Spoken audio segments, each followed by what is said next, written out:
Welcome to Pages for All Ages. I'm Leah Godwin from Fitzgerald Elementary. And I'm Nita Campos from Pope Elementary. And we wanted to say we're big Red Raider fans. Wreck 'em That's Tech. why all of this Red Raider stuff. We have made it to the Final Four. But by the time this airs, We will see what the outcome is. But we are proud of our Texas Tech Red Raiders. yes, we are. Wreck 'em Tech. No matter what, Yay. win, lose, it doesn't matter. We're so excited. You guys should be really proud of yourself. So, And I will start with The Missing Piece of Charlie O'Reilly by Rebecca K.S. Ansari. It is a middle grade novel, mystery, fantasy, and I waited and waited for this book to come out. And it finally came out the first part of March, and it did not disappoint. It was worth the wait. Charlie O'Reilly is an only child, so it really bothers his family and friends when he talks about his younger brother, Liam. Everyone thinks he has an imaginary friend, but Charlie has clear memories that include a little brother. Charlie's mother is lost in depression and unexplainable grief. Charlie's father is away on business most of the time. The only person who believes that Charlie has a missing brother is his best friend, Anna.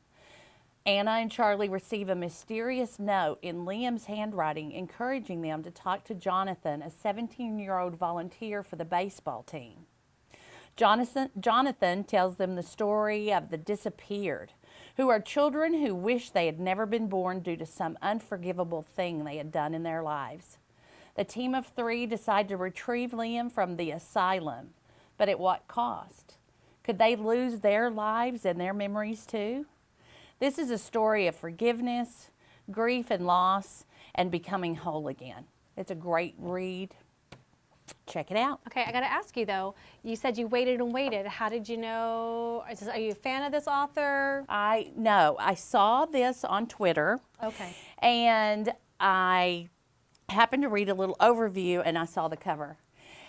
And she kept saying, it will be out in March, it will be out in March. And I hinted and nudged and I really wanted an ARC, but I didn't get one. And it seemed like in 2018 that March 2019 was far off, but it's already here and passed. And I got the book.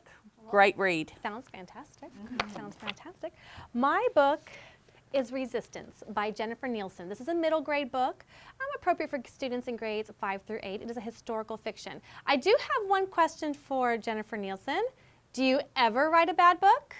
I am one of your biggest fans. Jennifer Nielsen is one of my favorite authors. I pick up every single book that she writes, and she never disappoints.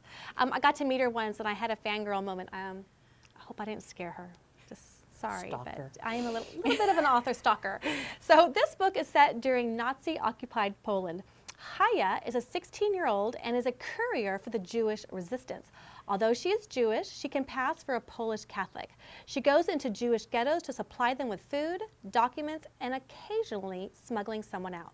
She is paired up with Esther, a new recruit whom Haya doesn't trust.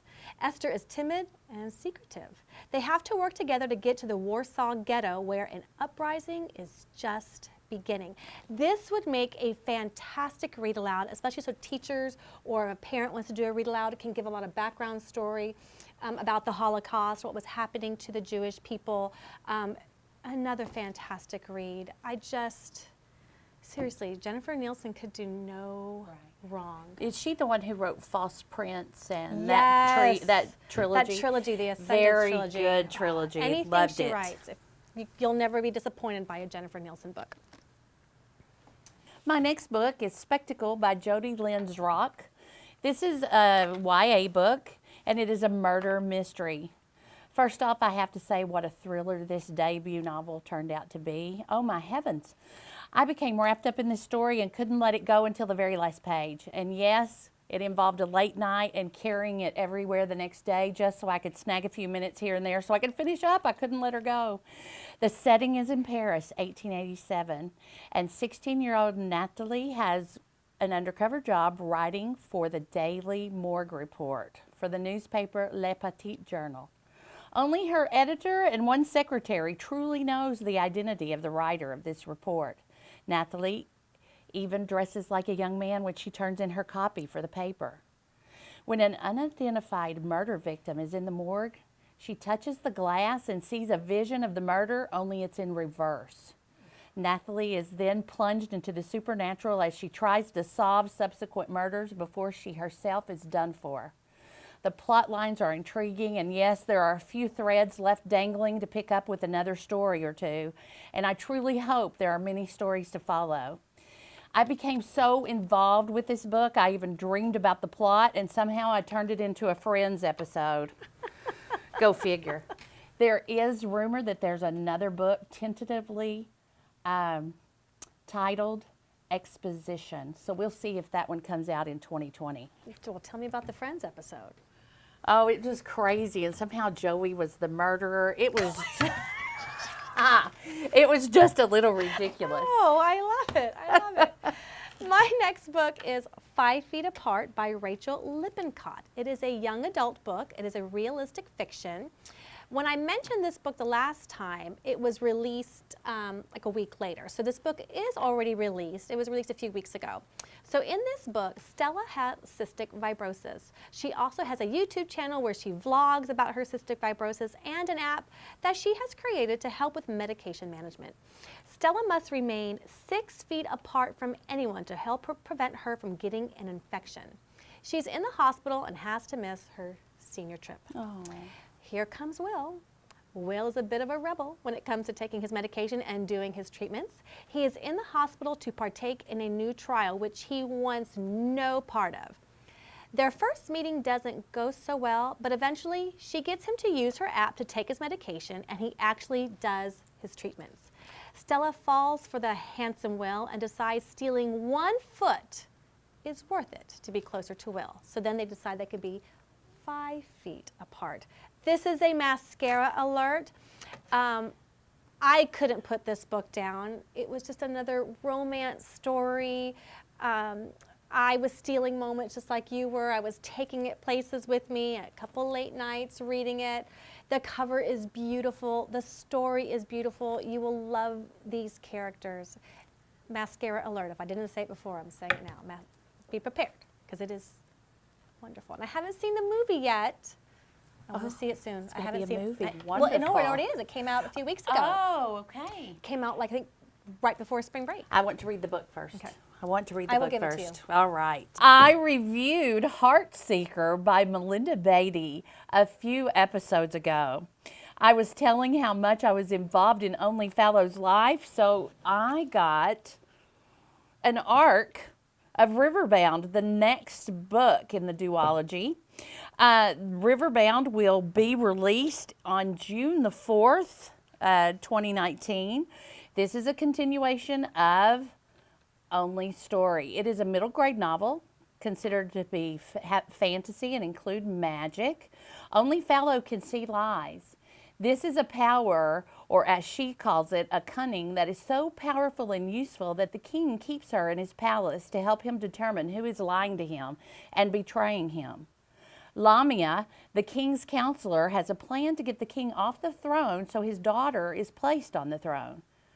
Only is more than happy to help, since the princess promised her that she could go back to her family in the orchards when she assumes the throne. But trouble is afoot, and Lamia is not what she seems to be. She murders the king, and she blames it on Only and Lark. Lamia is seeking power for herself as she plots and plans. Only and Lark must escape and expose the plot and set things right. This book is available for pre-order right now, and as I said before, will be released on June the 4th, 2019. I do recommend this duology for your libraries. What a great reading adventure. I fell in love with Only Fallow, her family, as well as Lark and her family. Melinda Beatty, please write more. I loved your characters in these books. I love that she can, good. Cunning. What a, Yes. oh my gosh. It was very exciting. All right, my next book is The Magic Misfits by Neil Patrick Harris. It is a Bluebonnet book for the 2019-2020 school year. It is a middle grade book appropriate for students in grades 4 through 6. This is the first in a series. The second book is already out, and the third book will be released in September. In this book, Carter is forced to live with his stealing uncle Sly Mike after his parents passed away. Sly Mike has taught Carter magic tricks, but Carter doesn't want to use his magics to con people out of their belongings and runs away. Carter jumps onto a train and ends up in Mineral Wells, a small New England town. Carter runs into B.B. Bosso, who runs a carnival and wants Carter to join them. But Carter soon discovers that B.B. Bosso also uses magic tricks to steal from others. Carter meets a kind man, Mr. Vernon, and his 5 misfits who, like himself, have a great talent for magic. When they learn of B.B. Bosso's evil plot to steal a diamond, the 6 must spring into action. What is fun about this is the narrator speaks throughout this book, and he's speaking to the reader, and he will also teach you magic tricks. Oh, how cool. Yes, and I listened to this book as an audiobook for me, but from what I understand is when you look through the book, there are codes and ciphers. So I missed that part, I apologize, but I did get to hear the magic tricks, and Neil Patrick Harris does a fantastic job of explaining the magic tricks really well. Nonfiction books on doing magic tricks are flying off the shelf. I don't know why. So I can't wait to put this book into the hands of the students who just love magic tricks. Yes. But this was fun, it was cute, just a story of friendship and feeling like a misfit, but finding other misfits for who you can belong. Great story. I was excited that that was on the Bluebonnet list for this next year. It'll be great. I have a picture book, The Magic of Letters by Tony Johnston, illustrated by Wendell Minor. And letters are everywhere. Letters have names and sounds, and letters spell your name. Letters can make words to help you describe anything. You can write about anything because you have the power of letters and words. And the illustrations in this are just wonderful. They are brightly illustrated with soft sketches and manuscript letters included. This is a fun picture book for early readers and older readers when you want to talk about the power of words. And I just love these pages. This one is like limber words like acrobat, and thumpy words like clunk, and slippery words like trout. They really kind of feel that way when you say them too. And giggling words like flibberty-gibbet. This is my favorite page though. Bewitching words like enchanted. So beautifully illustrated, wonderful message in the power of words and writing, and definitely a must-have for your everybody section in the library. My next book is Pay Attention, Carter Jones by Gary D. Schmidt. It is a middle grade book appropriate for students in grades 4 through 6, and it is realistic fiction. It's the first day of school, and things are a little chaotic when there's a knock at the door. Carter opens the door to find Mr. Bowles Fitzpatrick, a butler sent to them by Carter's late grandfather. Carter's father is deployed, and the entire family is feeling his absence. They are also feeling the absence of Carter's brother, who passed away 3 years earlier when he was 6 years old.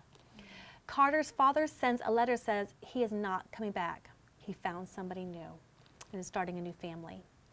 Mr. Bowles Fitzpatrick teaches proper English, cricket, decorum, and offers guidance when Carter needs it the most. Gary D. Schmidt uses cricket metaphors throughout. Gary D. Schmidt is the author of one of my favorite books, The Wednesday's Mowers. 1 minute I was laughing out loud, and the next I was sad beyond words. The same thing with this book. I fell in love with Carter, I fell in love with his family, and with Mr. Bowles Fitzpatrick. It is hilarious. I found myself laughing out loud, and the next minute I remember being, oh my goodness, I can't believe that. And just, you feel the character's pain, you feel Carter, and just the elegance of Mr. Bowles Fitzpatrick. And like I said, Gary D. Schmidt has not written a bad book for me. I love him. Right. The Wednesday I do Wars. love The Wednesday Wars. Oh, it's hilarious. Okay for Now, another fantastic book. I just love him. I love it when you fall in love with characters and you have to have that book. Yes. The Donkey Egg by Janet Stevens and Susan Stevens Crummel. Bear and Hare are back in this silly tale of trickery. You may remember Bear and Hare from Tops and Bottoms, a Caldecott honor book. Well, this is years later. It is so good to have familiar characters back in another entertaining picture book. Bear still doesn't want to work on his farm. Fox convinces Bear that he needs a donkey to help around the farm. Fox tells Bears that donkeys hatch from eggs, and he just happens to have a donkey egg that he sells Bear for $19.95. But he takes Bear's $20. Bear begins to care, then doesn't give him change. Bear begins to care for the egg by sitting on it, playing with it, cuddling it. And each time Bear is doing something different, Hare stops by to ask what Bear is doing. Hare is training for his race with the tortoise, of course. As Bear explains each activity, he also gives a time like minute, hour, day, etc. And an explanation of each increment of time is also given at the bottom of the page. At last, Bear has coddled and cared for the egg for so long that he is growing tired. And his beloved egg gets away from him and rolls down the hill, and splat! The watermelon explodes. And when Bear sees there are seeds, he and Hare decide to grow a garden full of watermelons. When they go to the market to sell the watermelons, what do they buy but a baby donkey? Fox happens by, and Fox thinks that maybe watermelons really do hatch donkeys after all. What a great story about gullibility and being responsible, and also the different increments of time.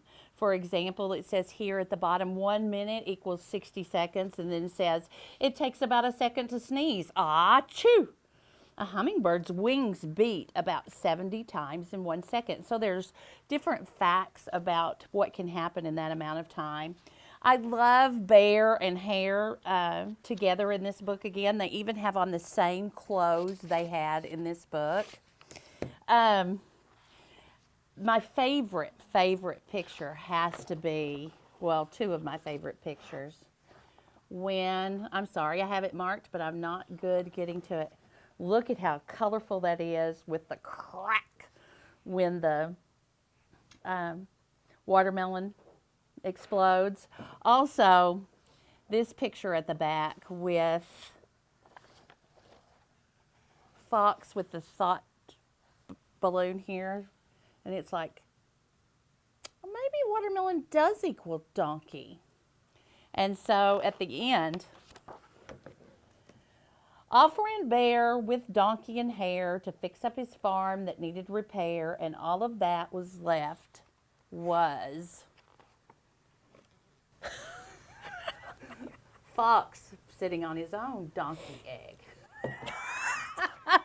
I'm sorry, Leah, but I was cracking up over here. That is adorable. It is the most hilarious thing. I was laughing out loud when I was reading it. I was trying to keep my giggles to a minimum, but that is just precious. I cannot he wait. Cuddled it, and he played with the and egg. He sang to it, and he dressed up and told it stories. Oh my gosh. The whole thing. Oh my gosh. I'm sold.